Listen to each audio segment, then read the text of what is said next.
Hi guys, so this is Ate Ja, the tarot reader, no? And ang daming nagpi-PM sa atin, especially sa ating FB Messenger, na sila daw ay na-scam ng mga fake account. Ayan, so Ate Ja, anong nangyari? Bakit gano'n, Ate Ja? Bakit na-scam ako? Bakit hindi na kita makontak? Bakit ang dami ko nang naibayad pero na-block mo ko or blinak mo ko? Bakit ganon?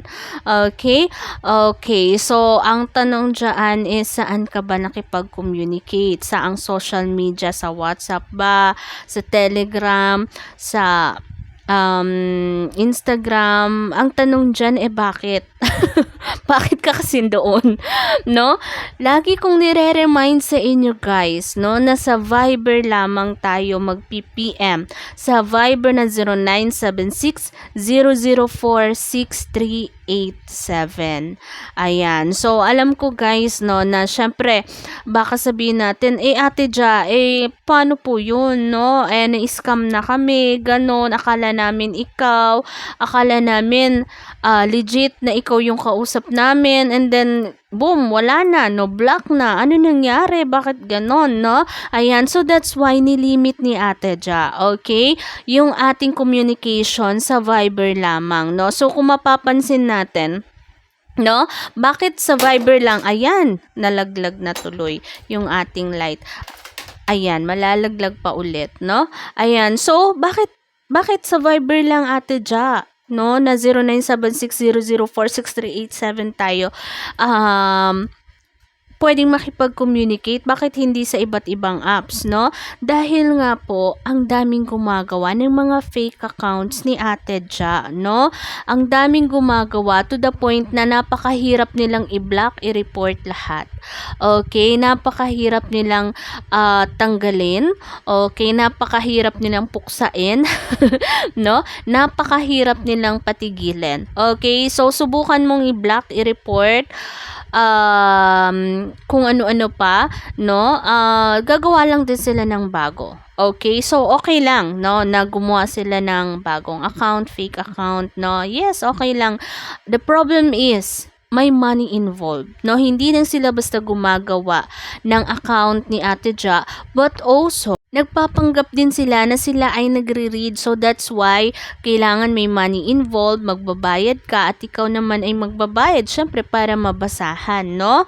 Yun ang problema doon.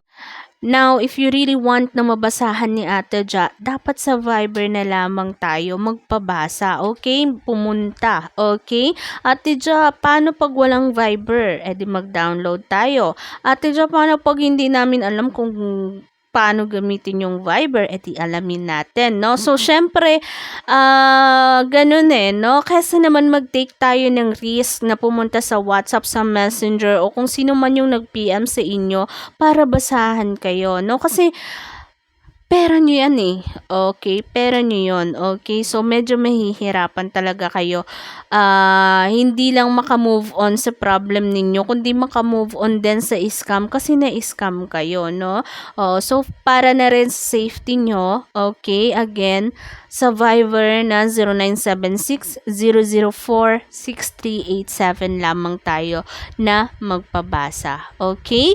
Okay, so, wala nang ibang apps, wala nang ibang nagpo-post si Ate Ja sa iba't ibang social media pero hindi tayo nagre-read doon, okay?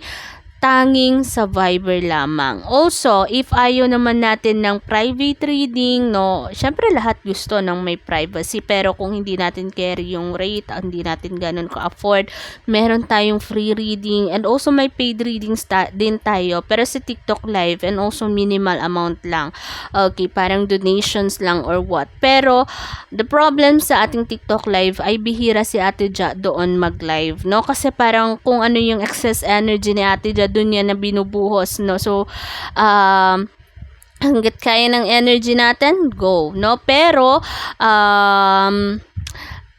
yun nga, no, bihira tayong mag-live sa TikTok. Again, may free reading, may minimal fee doon, pero hindi sasakit yung bulsa nyo. So, walang magiging problema doon. Again ha, huwag kayong papadali sa mga scam. Okay? And also, if hindi nyo parang feel yung safetyness, yung parang calm, yung peace of mind, kung kayo ay magpaparead, huwag nyo nang ituloy, pakiusap lamang, no? Kahit na sabihin natin na ate dyan, nasa Viber mo na ako, pero ganito yung pakiramdam ko, parang hindi ako feel at ease, no? Kung kayo ay kinakabahan lang sa magiging result ng reading natin, okay lang yon. Pero kung kayo ay kinakabahan dahil sa setup ng ating reading or what, huwag nyo nang ituloy kasi hindi nyo parang ramdam yung safetyness, no? Lalo pa sa iba, no? Kasi yung aking mga clients, no? Or dapat clients, no? Na na-scam, nagsisend sila ng picture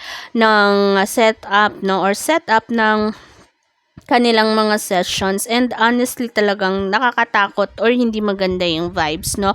So kung ganun na yung nararamdaman nyo, huwag nyo nang ituloy, no? Kasi ang tarot reading is supposed na makakatulong sa inyo. Ayan, so makakatulong sana sa inyo to clear or to give enlightenment, clarity sa mga naguguluhan yung isipan, no? Guidance, no? Hindi yung magpapadagdag pa ng isipan, ba't ganito yung setup niya, bakit parang nakakatakot siya, bakit parang pinipirahan ako, bakit parang, 'di ba? Oo. So dapat hindi ganoon, no?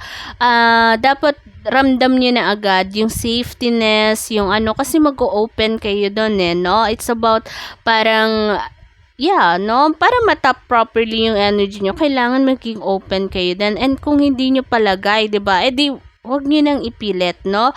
Oo, okay? Okay, so yun lamang. Huwag na kayong magpapa-scam. Okay? Okay.